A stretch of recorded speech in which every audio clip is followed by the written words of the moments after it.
ज्ञानदेव म्हणता माया, ज्ञानदेव म्हणता माया गेली समूळ बिलाला. संत महिमा वर्णो किती निर्जीव चालविली भिंती. जड मूड उद्धारिली रेड्यामुखी विद बोलविली. संत महिमा वर्णो किती निर्जीव चालविली भिंती. मने नामयाचा नारा नमन माझे ज्ञानेश्वरा. संत महिमा वर्णो किती निर्जीव चालविली भिंती. पांडुरंगा करो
कथेचा विस्तारू बाबाजी सद्गुरु दास तुका. नमो ज्ञानेश्वरा नमो ज्ञानेश्वरा. निवृत्ती उतारा सोपान देवा मुक्ताबाई नमो. त्रिभुवन पावनी आदित्री जननी देवाची. शरण शरण इकनाता पायी माता ठेविला. नका पाहू गुण दोष झालो दास पायाचा. शरण शरण हनुमंता तुम्हालो रामदूता. काही भक्तीच्या सुभटा मस्तक हे पायावरी. या भाकरी संतांची करजोडी तो कथे काळी. आपण असावी जवळी विठ्ठल.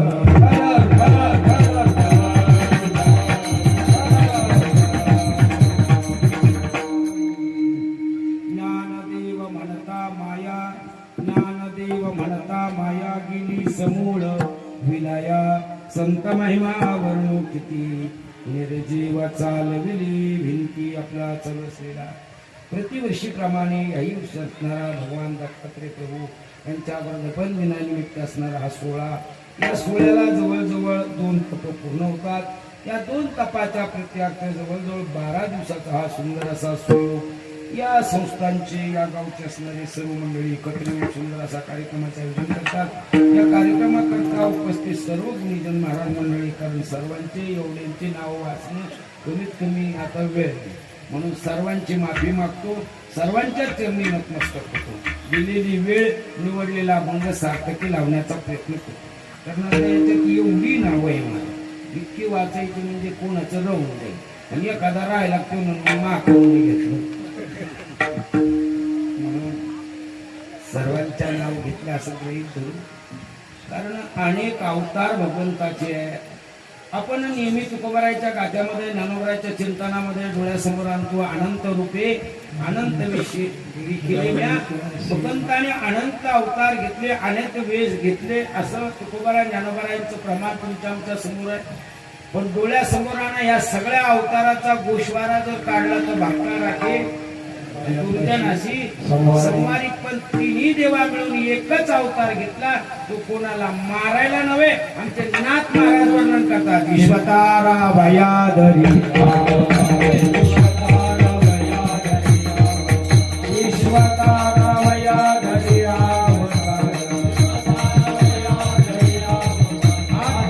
अनुसया करो अनुसया करो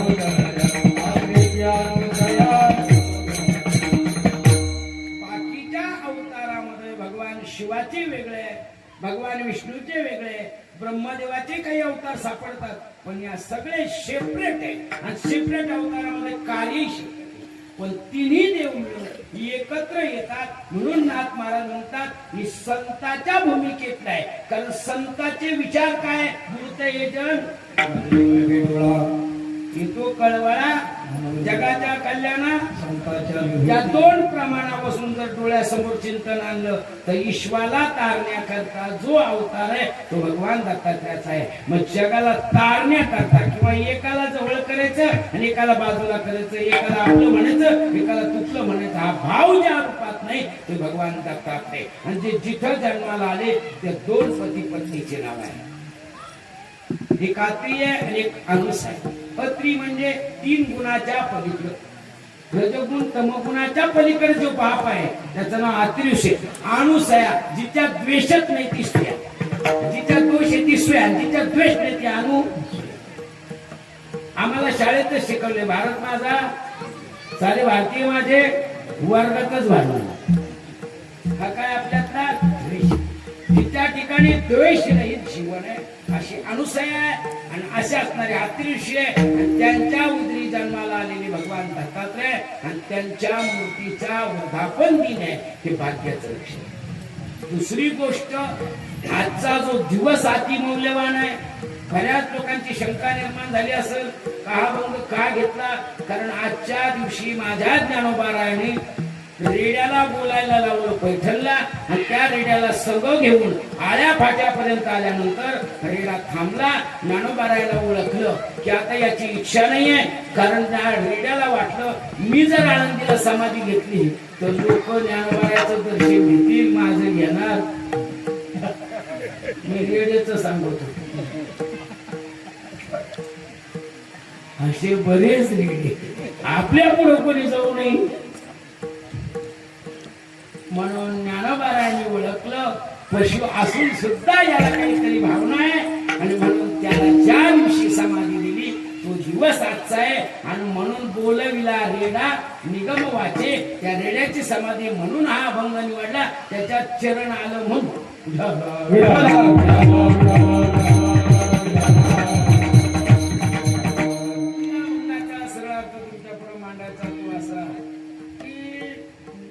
संत जीवनामध्ये 3 शक्ती असतात, कर्तुम, अकर्तुम आणि अन्यथा. इथं या तिन्ही शक्त्याचं वर्णन आहे. कर्तुम शक्ती अशी आहे, जडमुड उद्धरिले रेड्यामुखी, कमीत कमी रेड्याला त्याच्या भाषेत का होईना बोलता येतो. तुम्ही म्हशी सांभाळणाऱ्याला विचारा, एक म्हैस जर पुढे गेली तर तो मागचा रेड्यातील हाका मागतो, त्या म्हशीची भाषा त्या रेड्याला कळती आणि त्या रेड्याची भाषा कमीत कमी बोलता येते. ही कर्तुम शक्ती. पण त्याला माणसात बोलायला लावलं ही कर्तुम शक्ती. अकर्तुम शक्ती, रेड्याला जीव आहे, वाचाही आहे, त्याला फक्त बोलता येतं पण त्याच्या भाषेत बोलता येतं, त्याला आपल्या भाषेत बोलायला लावलं ही कर्तुम शक्ती. पण तिसऱ्या चरणामध्ये, दुसऱ्या चरणामध्ये महाराज वर्णन करतात त्यांचा महिमा किंवा संत महिमा वर्णू किती, निर्जीव चालविली भिंती. भिंतीला जीव नाही, भिंतीला कान नाही, भिंतीला काही कळत नाही. उगाच लोक म्हणते भिंतीला, जे म्हणते ते बावळट, ती म्हण. म्हणून भिंतीला काहीच नाही पण त्याही भिंतीला चालवू लागलं ही अकर्तुम शक्ती आहे. आणि जिथं जी माया तुम्हाला त्रास देते, जी प्रपंचात गुंतून ठेवती, जी खरी नाही आणि खोटी नाही पण ती भासल्याशिवाय राहत नाही, समाजाला त्रास दिल्याशिवाय राहत नाही, मला सुद्धा त्रास देते. तुम्ही म्हणाल कशावरून, 300 किलोमीटर पेक्षा जास्त प्रवास करून मी आलो, माया आहे म्हणून. इथल्या मंडळीनं मला फोन केला असता, रोज बाबा आमच्याकडे भगवान दत्तात्रेयाचा जन्माचा उत्सव आहे, त्याचप्रमाणे वर्धापनाचा उत्सव मोठ्या थाटामाटात होतात, घ्यावर तुम्ही तारीख. यावर मी म्हणला असतो मी माझ्या घरीवर घर जाळून तुळशी करायला गंगाराम तयार नाही, हे देणारे माया म्हणून आला गंगाराम कीर्तनाला. मी कीर्तनाला आलो का पैसे देते म्हणून आलो.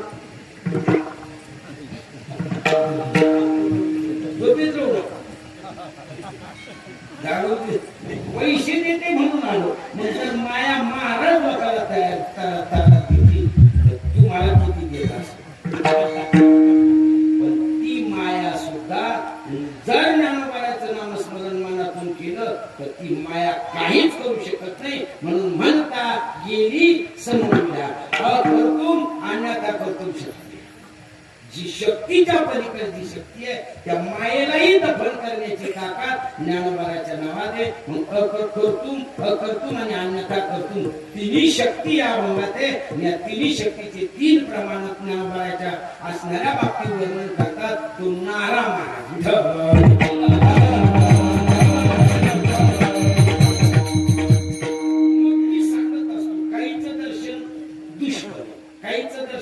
निष्फळ आणि काहीचं दर्शन सफल. काहीचं दर्शन दुष्फळ वाईट फळ देते. तुम्ही म्हणा कशावरून आपल्याकडे मायबोलीमध्ये म्हणे कोणाचं तोंड पाहिलं म्हणजे कोणाचं तरी तोंड पाहिलं तर दिवस चांगला जात नाही. म्हणजे ज्याचं पाहिलं तो माणूस चांगला. मग तो चांगला नाही कशावरून ओळखायचं. जाय तिकडे पिढी जो जाईल तिकडे दुसऱ्याला त्रास देतो. जो जाईल तिकडे ज्या पक्षात जाईल तिथं ज्या सत्यात जाईल तिथं याने ते करून दिले. त्यालाच करून चाल म्हणून तू म्हणून काय आता सगळेच चालीचे सगळेच नाही. मग जो जिकडं जाईल तिकडं अंतःकरण दुखवतो असा जो कोणी असेल त्याची संगती उपयोगाची नाही. उलट ज्ञानोबापेक्षा नाथ महाराज झाले पाठात करतात. उगा आपली वाचा शिरोला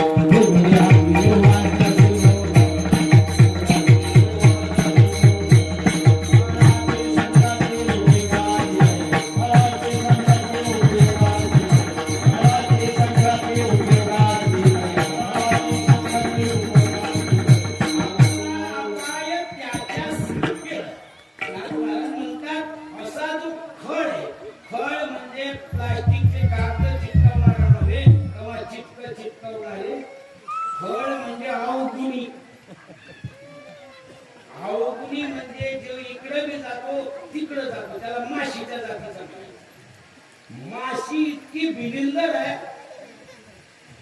त्या तुळशीदासी रामायणामध्ये वर्णन सापडतं. मकी कागदो गुल्लू दादू शू कपीक मयूर आणि राजा असे 9 प्रकारच्या माणसाचं वर्णन केलेलं आहे. त्यामध्ये पहिलं वर्णन सापडतं मकी. त्या माशीची जात इतकी बिलकर आहे ती सकाळी पयावर येऊन बसत. दुपारी सुद्धा तुमच्या आमच्या ताटात येऊन बसत. लहान पोरग गल्लीत बसलं तिथे जाऊन सुद्धा माशी सांगतो ती सत्याबी भाजणार राहते. सत्याबी महाराज लोकांना आणायला राहते. गावकीच्या जत्रेत नारायणगावला सुद्धा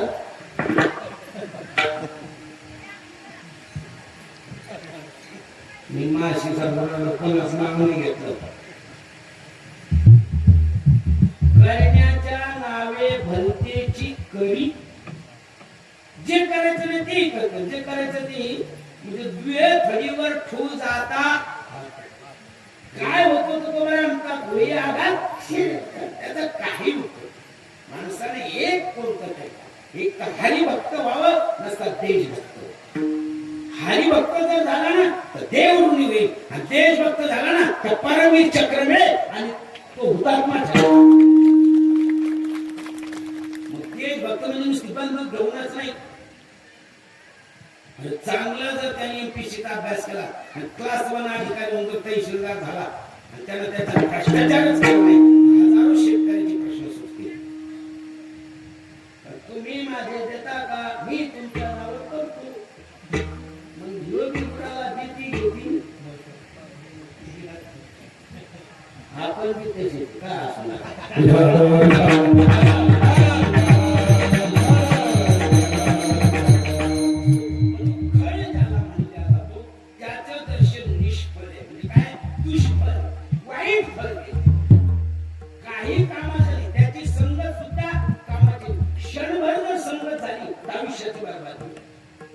नागाच्या जीवनामध्ये क्षणभर संगती बरबादी ना काही नाही. नागाने नुसतं वरण असताना पाहिजे नवरतो आणि एकाने विचारले काय भांगाडे त्या मुलाचं लग्न आहे आणि हे नवरदेव म्हणजे नवरदेव म्हणतात. ते नाग म्हणजे नागाला वाटलं नवरदेव म्हणजे देवची त्याच्या पुढे पोर नसतात आणि त्याच्या लग्नाचा आनंद नाग म्हणून आपल्याला घ्यायचा. पुढं काय झालं नाग चुकल्याचा म्हणजे पोरात पाहिले तर नारळ दिलं आपण किती पाहिजे मी म्हणूनच खूप चांगले पतन उतार संगाचा महिमा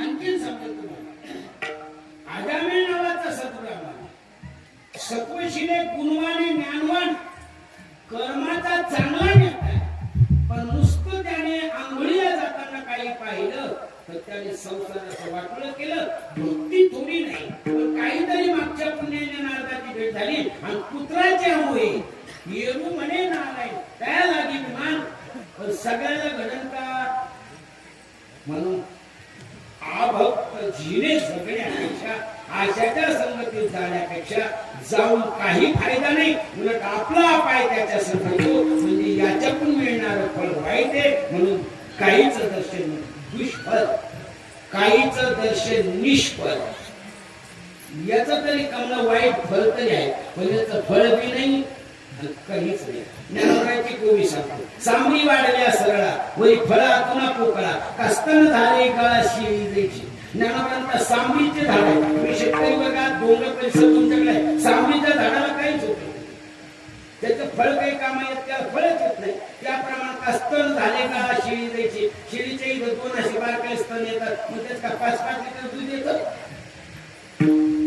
निष्फळ दर्शन आणि निष्फळ दर्शन श्रेष्ठाचार म्हणून करायचं काय करायचं श्रेष्ठाचार आता तुम्हाला व्यवहार सांगतो सून सासूच्या पाय पडती श्रेष्ठाचार म्हणून का फळ म्हणून फक्त श्रेष्ठाचार आपल्यालाही संक्रांतीच्या सणाला आणि आमच्याकडं विजयदशमीला दसऱ्याच्या दिवशी साऱ्या गावात पाय पडायला भावपत्याच्या त्याच्यात फक्त श्रेष्ठाचार जर फळ असतं तर सासूने सुनाचं जर रण केलं आणि आपल्या भावकीत जर नशिबांदा पाय पडतो म्हणून भांडणं झाले नुसती एक बार जर सून पाय पडले सासूच्या माहेराला जाता किंवा माहेरून येतात सासू कधी शांत बसत नाही चंद्र भागेल म्हणून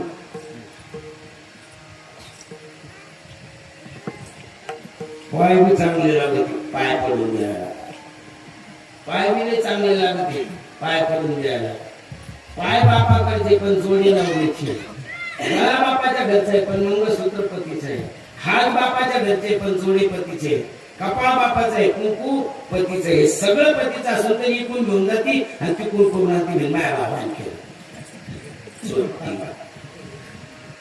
पाय म्हणून निष्फळ दर्शन आणि निष्फळ दर्शन काही फळ देत नाही फक्त श्रेष्ठाचार म्हणून म्हणून दूषण आहे दुष्फळ आहे निष्फळ आहे पण काहीच दर्शन सफल आहे आणि ज्यांचं दर्शन सफल आहे ते 2 वर्ग आहे संत आणि देव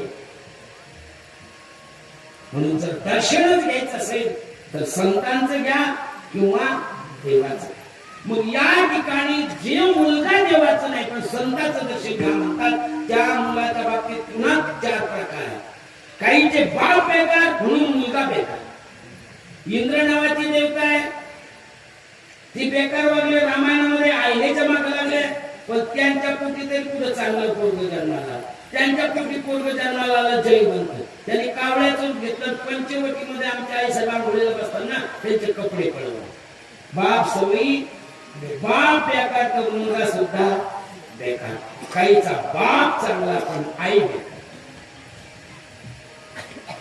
कश्यप नावाचे ऋषी आहे भागवतामध्ये 7 ऋषी पैकी ऋषी वर्ण सापडतात कश्यप गोत्र म्हणजे कश्यप ऋषी आहे मग कश्यप ऋषीची पत्नी त्याच्यासारखी वागली नाही कसं एखादा माझ्यासारखा महाराज आहे तुमच्यासारखे ते पैसे कीर्तनाचे घेऊन जातो आणि तिच्या जवळ ठेवलं किती व्याजाला वाटली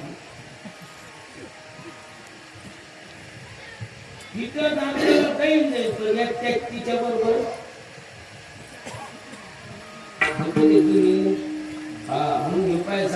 भलं द्यायचा का तू उष्णा द्या ताबडतोब म्हणजे 2 महिन्यात द्या आणि 3 रुपये टक्के 2 रुपये टक्के तो बी नाटका तर घेऊन दिला कळलं पाहिजे. म्हणून कश्यप ऋषी पण त्यांच्या पतीच्या मतासारखं वागले नाही म्हणून ज्ञानोबाला म्हणावं लागलं पतीच्या मता अनुसरून जी पत्नी पतीच्या मतानं वागत नाही ती नावानिशी संपत. तुम्ही म्हणाल कशावरून रामायण नावाचा ग्रंथ बळा समजा कैकेयी नावाचं पात्र रामायणात सुंदर पात्र आहे. मग कैकेयी ही रामाची आई नाही का? इथले सगळे काळकरिका पण मंडपातला एक माणूस सुद्धा विरोध करणार कैकेयी रामाची आई आहे. मग जर ती रामाची आई आहे तर रामाच्या बाबतीत तिनं पुत्र प्रेम पाळलं. जर रामाच्या बाबतीत तिनं पुत्र प्रेम पाळलं असतं तर तुकोबाराय म्हणले नव्हते किंवा म्हणले नसते आईशी कळवळ्याशी तुका म्हणे बाळ माता न पावता जननी मुलाला बाबानुसार पाठवती ती आई ठरली. म्हणजे पुत्र नातं पाळलं नाही. चला तर दुसरी बाजू सांग. तीच कैकेयीला तिचा पती सांगतो आई कैकेयी मी सांगतो तुला वर देणारा मी आहे आणि पूर्ण न करणारा सुद्धा मी आहे.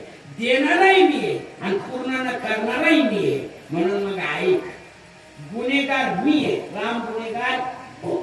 कीर्तनाला बोलावणारा मी मीच आहे आणि पैसे नाही दे म्हणणारा गुन्हेगार बोलावणारा तसं वर देणाराही मी आहे आणि पूर्ण न करणारा सुद्धा गुन्हेगार मी आहे. आणि गुन्हेगाराला शिक्षा झाली पाहिजे ही नीती आहे. बस बेकार गुन्हेगाराला शिक्षा देण्यात काय अर्थ नाही. मग हा गुन्हा सिद्ध आहे मी वर देऊ शकलो पण पूर्ण नाही करू शकलो म्हणून हात जोडून सांगतो काही गुन्हेगार मी आहे आणि गुन्हेगाराला शिक्षा झाली पाहिजे म्हणून मी वनवासात चालतो आणि तो दुसरा वर आहे तुझा भारताला गादीवर बसवतो तुम्ही पूर्ण करतो मी भारताला गादीवर बसवतो आणि राम त्याची सेवा करतो. माझा राम काहीच म्हणणार मग काही न्याय ऐकायला पाहिजे नाही.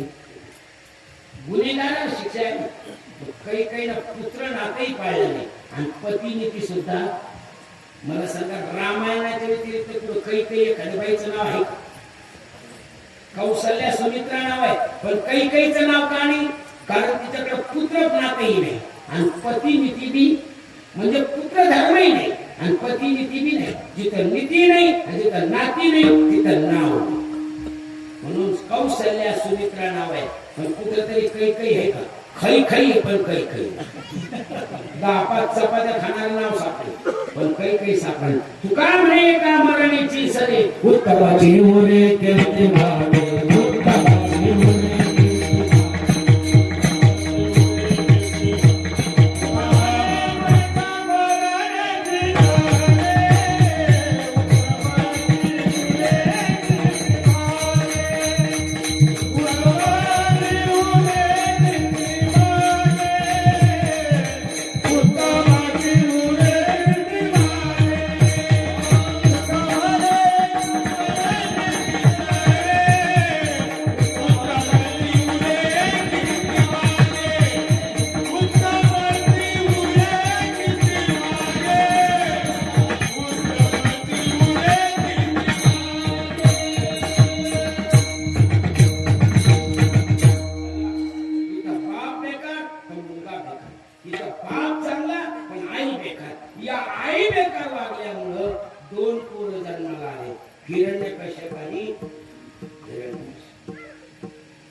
बापामुळे एक जन्माला आईमुळं म्हणून बऱ्याच आयाला माझं सांगणं आहे उगाच आमदार श्रद्धेच्या नावाखाली कोणा महाराजाकडे जाऊ नका. आणि माझ्या नावाचं पटत नाही पटवून घेतलं तर पटत जर महाराजाच्या आशीर्वादानं आणि त्याच्यानं जर पटलं असतं तर तो बाजारात आला नसता तू बी बाजारात आली नसती टीव्हीला. आता कसं आता असंच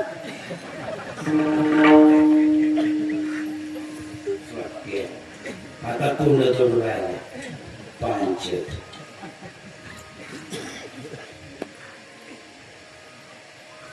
म्हणून इथं आई बेकार तर 2 मुलं बेकार. इथं बाप बेकार हिरण्यकश्यप पण आई चांगली काही तर बाप त्याच्या मनाला. पण मला इथपर्यंत मुद्दा सांगा काही ठिकाणी बापाला धन्यता आहे काही ठिकाणी आईला धन्यता आहे पण दोन्हीला बी धन्यता पाहिजे तेव्हा त्या जीवनाचं सार्थक आहे. म्हणता धन्य माता पिता दयाची धन्य माता पिता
बापही धन्य ज्याची आई धन्य म्हणजे ज्ञानाला ज्यांची आई धन्य त्यांचा बापही धन्य म्हणजे तुको करायचे ज्यांची आई धन्य त्याचा बापही धन्य म्हणजे नाद बाबा आहे ज्यांची आई धन्य त्याचा बापही धन्य ते नामदेव आहे ज्यांची आई धन्य आणि त्याचा बापही धन्य ते भगवान दत्तात्रय आणि त्या भगवान दत्तात्रय केवढ्या उंचीचे मी आधीच सांगून दिलो ईश्वर तारावया धरी मोक्षाचा बापही धन्य त्याची आई धन्य ते पोरग कोणाचं दर्शन घेणार ज्याचे धन्य त्याचं दर्शन घे उगाच आपल्यासारखं पड म्हणून पाय कधी कधी काय होतं एखादं पोराला माझे रुपये घेऊन पड बाबाच पाय तिकडं आमचा पाय पडायला लावू नका अगोदर तुमच्या घरातल्या म्हाताऱ्या बंधाऱ्या आई वडिलांची पाय पडायला लावा मग त्याला सवय लागते पूर्वी आपल्या घरी आलं तर उगाच त्याला अचानक धरायचं पड बाबाच्या पाय मग ते बाबालाच वाकलं त्याच्या घरात केवढा परमार्थ आहे केवढा परमार्थ आहे मोज माप नाही फिरविले देवळा जगामाजी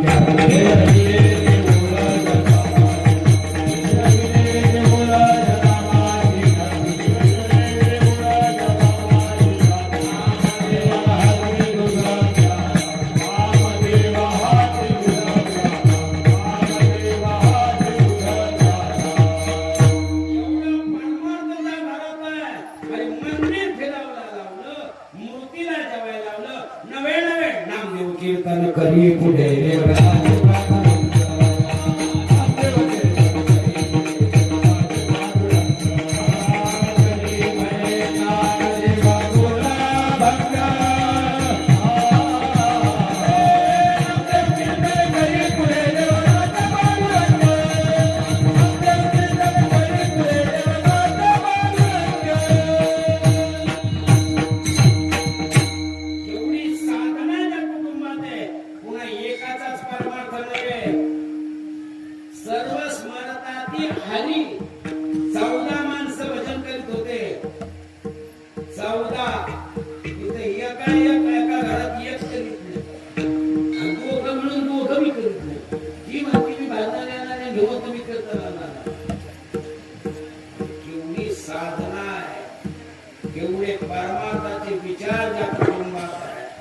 केवढे विचार आहे देव नाचावे एवढे विचार आहे आपले पोर देवापुढे नाचतात देव नाही नाचत फक्त म्हणते देव नाचतो पण देव नाचत आपले पोर नाचते पार्वतीच्या बाळा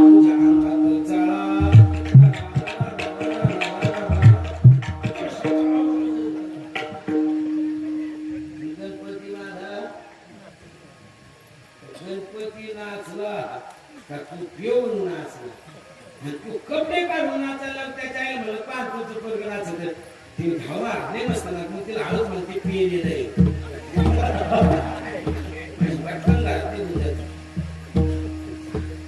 ज्यांची सेवा केली ज्या कुटुंबाची 14 माणसाची समाधी नांद पाहिली कशी केवढी साधना आहे एकच वाक्यात सांगेल जेव्हा नामदेवायच्या वेळी नामदेवाला सांगतात नामा एक गोष्ट तुझ्याकडे एकच काम आहे ही नाम दे भजन करतो माझा विरोध नाही पण मी थकलोय माझ्याच्या नामच्या घरातला संसार सांभाळला जात नाही खर्च वाढत चाललेला आहे म्हणून माझ्याच्या व्यवसाय होत नाहीये एकटा कमवणारा तुम्ही 13 जण खाणारे पुरत नाही म्हणून आता मी थकलोय मी बाजार करणार नाही तो बाजारला जा आणि बाजारला जाय पण कामामध्ये काही म्हणा रंगराजी मान्य केलं काकड्याहून आल्याबरोबर नामदेवाच्या वडिलांनी कट्टा काढला तो कट्टा सोडला त्याच्यात ते कापड दाखवली नामा हे या भावाने नाम्या ते त्या भावाने हे असं मीटर नमोदायचं ते तसं मीटर कसं सेंटीमीटर नमोदायचं सगळं घेता सांग असं पहिल्या दिवशी शाळेत जाताना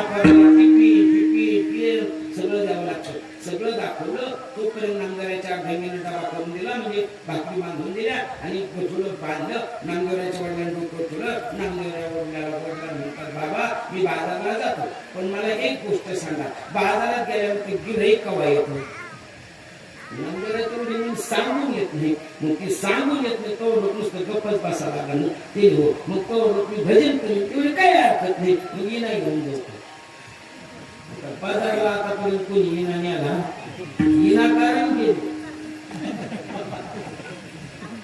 दुसऱ्याचा रस पिऊन आले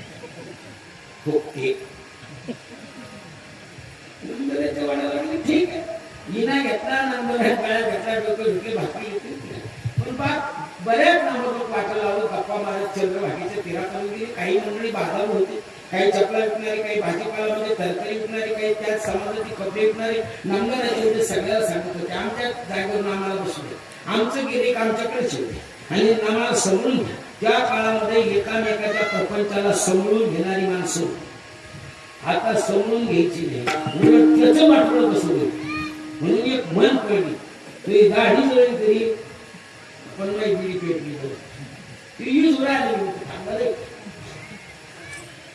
काळ कसा एकामेकाचा हे करून अवघड तुम्ही आम्ही खेळी मिळी गदागुडी अशी खूप तो काळ चालला म्हणून नामदेवरायांच्या वडील वाट्यानं सांगत पुढे गेल्यानंतर नामदेवरायांच्या वडील वापस येतात नामदेवराय निघून जातात बाजाराला काही किलोमीटर अंतर राहिल्यानंतर सर्व बाजार करून येतात नामा बाजारात गेलं का जेवता येत नाही आणि बाजारात गेल्यानंतर जेवणात असताना गिरायकासमोर जेवण उचित नाही हात धुवायचा केव्हा विकायचा केव्हा आपला असं काही या ठिकाणी जेवायचं एकदा जेवलं की संध्याकाळी घरी येऊनच मग इथंच जेवायचं लागावं करून सगळ्यांनी आपापलं साहित्य उतरलं नामदेवरायांनी आपलं साहित्य उतरलं उतरल्यानंतर सगळे जेवायला बसले सगळेचे जेवण झाले हात वगैरे धुतला पाणी पिले आणि साहित्य लागा उचलो सगळे एकामेकाला उचलू लागले एक म्हणला नामा चल तुला उचलून देतो ते का अरे आपल्याला बाजारला जायचं कापड विकायला आमचा नियम असा आहे ज्याची खावी पोळी त्याची वाजवी आमचा असा नियम विकायला आलं तरच जेवायचं म्हणून साध्य नाही तुम्ही चालत मग आता तुझा नियम तुम्ही आमचा नियम ज्याची खावी पोळी त्याची म्हणजे तुझं काय म्हणणं तुम्ही चला तुम्ही पंचपदी करून येतो कोणी थांबणार आहे कोणासाठी ते निघून गेला ते नामदेवराची पंचपदी ती आपली पंचपदी नाही नामदेवराची पंचपदी जे सुरू झाली आठवण भाव झाला असेल नामदेवराला आठवणच राहिली नाही नामदेव रंगले रंगी रंगी रे काय रंगून गेले भजनात 6 वाजता लोक वापस आले म्हणून म्हणलं नाम्या मी नामदेवराच्या लक्षात आलं बाप दिवस मला हो माझा कापडाचं कसं दामा शेतीला घरी गेलो काय सांगू म्हणजे कापड घरी नेले तर मग काय करणार म्हणजे सोडा थोडं सोडलं नामदेवाने कैची काढली 1.25 मीटरचे तुकडे केले जेवढे दगड झाडं होते तेवढे सगळे बांधले नेले घरी आल्यानंतर दामा शेठजी आपल्या पत्नीने विचारतात नामा आलाय की बाजारात आलाय मग कुठे गेलाय दर्शनाला बरं बरं बरं मग पण तुमच्यापेक्षा माझं पूर्ण बाजाराच्या कामाला खूप हुशार आहे खूप मोठा व्यापारी होणार तुम्ही झालं काय एवढे कापडे दिले पण चिरबूर सुद्धा वापस नाही आले तुम्ही दर बाजारला जातात आज देते वापस दामा शेट्टी म्हणला वा वा माझा मला सगळे कापडे विकली हो पैसे माझ्या तो म्हणले दामा शेती म्हणले पोरग पण असे पैसे माझ्या येतात जेवणाकरता दामा शेती म्हणतात नामा सगळी कापडे की म्हणले सगळे की पैसे म्हणले उधार दामा शेती म्हणले नामे आता घरात जेवढे कापडे तेवढे घेऊन तू जर बाजारला गेला आणि सगळे जर उधारी केले लोकांना उधारी केली तर आपल्याला पुन्हा भिक्षा पात्रे लाजीरवाणी जगायला लागला असं मला पटत नाही मग आता असं कर 7 दिवस तू भजन कर आणि तो एक तू चटरायने कापडे मी 7 दिवस नामदेवराने भजन केलं तेव्हापासून 7 दिवसाचा भजन 7व्या 8व्या दिवशी दामाशेती तू घेऊन नामदेवरा बरोबर बिना घेऊन घे आणि जिथं जेवले तिथंच भजन केलं त्या भाजनात पंचमधीत रमून गेले लोक वापस आले 6 वाजता नामा आता कसं रे म्हणजे काही नाही मागच्या हप्त्यात तू दगडाला कापड बांधली एक तरी कापड राहिलं का वाऱ्यामधून गेलं कोणी सोडून गेलं कोणी पुढे गेलं ते म्हणजे हे खरं पण मग ऐका हे दगडाव मागच्या हप्त्यामध्ये तुम्हाला 1.25 मीटरचे कापड दिले माझे कपडे द्या नसता पैसे द्या पैसे द्या किंवा कपडे द्या दोन्ही नाही तुमच्यातला उचलून घे कोणा म्हणत होते दगडाला कळत का संताचं कळत दगडाला आपले कळून दगड आपले कळून दगड वांगही भाजून खाता येतं बटाटे भाजून खाता येतं पण खरं की नाही बटाटे जर चुलीत टाकलं तर लक्ष ठेवावं लागतं जर लक्ष ठेवलं नाही तर जळून जातात पण वांग चुलीत टाका आणि कोणतं काम पहा भाजल्याबरोबर वांग सांगतो पण बऱ्याच वांग्याला भाजलं बी कळत नाही हे वांगे त्याला भाजलं बी कळत नाही त्यात आपला संसार आहे मुलाची पत्नी आहे संसार चांगला केला पाहिजे ते कामाला जाते संध्याकाळी तसेच येते काय सांगतात दगडाओ मागच्या हप्त्यामध्ये कापड दिली पैसे द्या पैसे नाही कापड द्या दोन्ही नाही चालणार नाही तुमच्यात नाही कुसरून नाही एक दगड घेतला पिशवीत टाकला घरी धामाशीच्या आपल्या नामाला गेलाय का दर्शनाला मग आणले का ते टक्के पाहिजे नाही पण त्याच्या हात तुम्ही हात नाही लावायचं त्याच्या हाताला मोजून घ्यायचं मग ते सगळं सांगत पण त्या कापड्यात पैसे किती आले काय आले धामाशीचे जेवतात धामाशी म्हणतात सर्व उधारी एक मुसाला असं बोट केलं दामाशी सगळं सोन्याचा झाला होता ही ताकद भाजण्याची कोण म्हणतो भाजनात नाही अरे एवढी ताकद त्याची भाजनात आहे मग मला सांगा त्याचे पोरं त्याचा हरी कर ज्यांचा हरी पडतो असे जो मुलगा आहे तो नामदेवरायाचा सुपुत्र आहे तो कोणाचंही दर्शन घेणार नाही मग घेतो कोणाचं तुका म्हणे नेनो युक्तीच्या म्हणून ठेवले पाय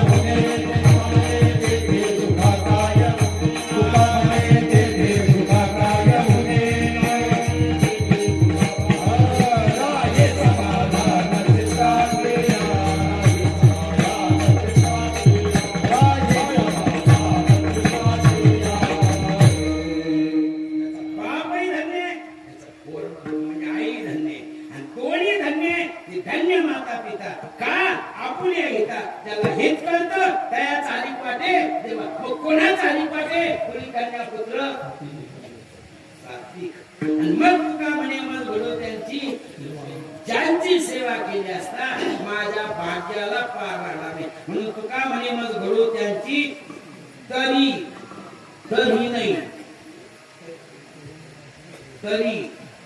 तरी हा शब्द दोन अर्थी आहे. जर घडली तर मागचं पुण्य, नाही घडली तर पुण्य करी आणि तिला पुण्य साधा. तरी हे बौद्ध जन्मी मग पाठीशी मग समागम करे संतात. पुण्य करीत राहील, घडले तर भाग्य, नाही घडले तर प्रयत्न करी, पण पुन्हा तिथपर्यंत. तरी शब्द दोन अर्थी घ्यायचा. बरेच वाङ्मयामध्ये दोन दोन अर्थी शब्द असतात, व्यवहारात पण असतात. तुम्ही एसटी स्टँडला मुक्कामाला थांबा किंवा 2-2.5च्या पुढे एसटी स्टँडवर जा, शेंगदाणे ऐकणार असतो पहा. खारे शेंगदाणे, खारे शेंगदाणे, शेंगदाणे खाण्याचे तू म्हणतो सुद्धा खाणे शेंगदाणे, पण त्याच्या डोक्यात दोन अर्थ आहे.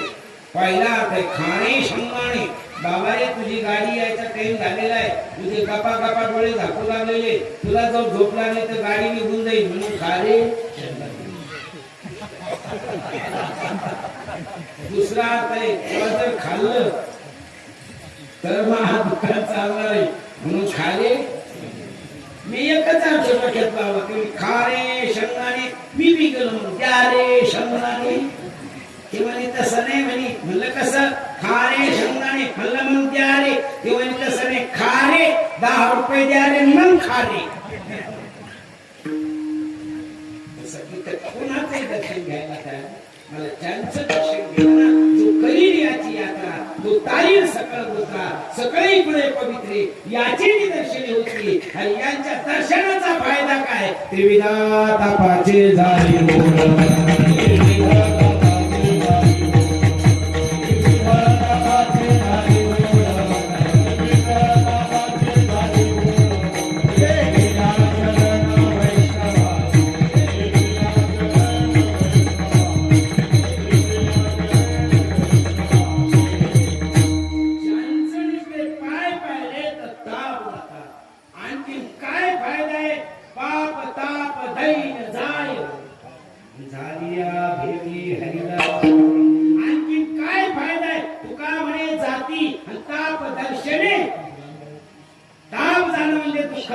आणि विश्रांती मिळणं म्हणजे सुख प्राप्त होते. सकल दुःखाची निवृत्ती आणि ब्रह्मानंदाची प्राप्ती ज्यांच्या चरणात आहे. म्हणून नामदेवांचे सुपुत्र आम्हाच्या शेवटच्या चरणात म्हणतात मने नाम याचा.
गाळकरी म्हणजे कीर्तनाचा प्राण. तर त्याने काही बी म्हणलं तर म्हणून ज्या कीर्तनकाराचं मत नाही ती संस्थेचे मी संस्कृत मामाचं प्रमाण मला मानावं लागतं, कारण ती पूजनीय आजोबा आहे तुमच्या ठिकाणी. म्हणून त्या काळात आता तरी ही पर्व चांगली वाजायला लागली, चांगली गाणारी वाजत आहे. मामा संध्याकाळी काम काय असतं, फक्त एक दुसरा एक संप्रदाय होता, अरे देवा असती वस्तू होती साधी काही गाव त्यात गंगारामची किंमत गंगा मामा ह्याला सासर सारखं दिनावऱ्याला मुगा खा समय ह्याला सासर सारखं काही गावात दर्शन त्यांचं घ्यायचंय की ज्यांचं दर्शन घेतले असतात ताप जातात, त्यांचं दर्शन घेतले असतात फलप्राप्ती. मग जे फलप्राप्ती आहे म्हणून नामदेव महाराज म्हणतात म्हणे नाम याचा नमन माझे माझ्या माऊलीच्या चरणाला. कारण या महाराष्ट्रामध्ये दोनच संत आहेत, जीव संत आहे, संत संत आहे आणि देव संत. जीव संत सामान्य भक्ती करून उच्च कोटापर्यंत पोहोचला तर त्याची दरवर्षी पुण्यतिथी साजरी केली जाते, पण जयंती नाही. पण संत संत ते तुका सर्वश्रेष्ठ प्रिय माधव जो का अवतार त्याची जयंती साजरी केली जाते आणि पुण्यतिथी साजरी. पण देव संत दोनच आहे, भांगासाची पुरी महाविष्णूचा अवतार सखा माझा महाविष्णूचा. दोन संत या महाराष्ट्राला मिळले ते देव संत आहे. आणि त्यामध्ये ज्ञानोबा आहे म्हणे नाम याचा नमन माझे आणि देव संतांचं दर्शन आहे. कारण देव संतांची ताकद केवढी आहे. आमच्या नाथ बाबाच्या जीवनातली गोष्ट आहे. नाथ बाबाचा श्रेष्ठीचा उत्सव हा त्यांनी देवश्रेष्ठीला समाधी घेतली म्हणून परंपरेने श्रेष्ठीचा उत्सव. जसे काही घराण्यात परंपरेचा उत्सव असतो तसा परंपरेचा श्रेष्ठीचा उत्सव. गुरुचा अनुभव श्रेष्ठीला आहे, त्यांच्या पूर्व श्रेष्ठीला गेलेली आहे म्हणून श्रेष्ठी आणि गोकुळाचे वेदून उत्सव फार नाथ महाराजांच्या जीवनात एवढी क्रांती महाराज येळकोपाचे रूप फेडी ऋषिकेश. नाथ महाराजांनी एवढ्या पंक्ती घातल्या तर घरात शिल्लकच काही राहिलं नाही. शेवटी गोकुळाष्टमी आली नाही त्या हरिपंडिताला म्हणजे हरिपंडिता आता आपल्याकडे पैसे राहिले नाही, पण गोकुळाष्टमी आली चुकून करावं लागेल म्हणजे मग करायचं काय जात सोड घालायला तर त्यांचा फोन राहिला तिथे एक सावकार होता जात्याकडून पैसे त्यांच्याकडून पैसे आणि फोनवर जात त्याच्यात अर्धे पैसे तीच फोनवर आहे ना अर्धे पैसे एवढा म्हणून वापस दे पण बाकीचे द्यायचे का ते फेडले म्हणून येऊन कोबाचे येऊन फेडली त्याच्यातला गाव असा लक्षात येईल. एका राजाला एक मूर्ती सापडली विदेशी परंपरेची. त्याला मंदिर बांधलं प्राण प्रतिष्ठा करायची, पण त्याच्या स्वप्नात दिवसात तो आता नाही प्राण प्रतिष्ठा केली तर तू अनेक पुत्री गोष्ट संसारिकाला माणसं काय लागत आधी देव नाही लागत संतती लागते की मी काय करू नाही प्राण प्रतिष्ठा नागबाबा घेऊन आलो. नागबाबा सांगितलं त्याला रोज निवेद्य कोण घालू, कारण घरच्या देवाला रोज निवेद्य दाखवा लागतो बर का. घरच्या देवाला रोज निवेद्य दाखवा लागतो, नुसते आंघोळ करून उपयोग नाही. ते काही म्हणजे नाही नाव्यासारखी देव पूजा कोणीच करत नाही. म्हणजे किती मिनिटं 20 मिनिटं करते म्हणे अशी पूजा करते नुसती पाहतच बसत 20 मिनिटं. हो मला त्यांचं दर्शन घ्यायचं आणि त्यांना भेटायचं. त्यांचं दर्शन घ्या आणि त्यांना भेटावी पण फोन करू नये. म्हणलं काय अडचण आहे ते कधी मध्ये येते.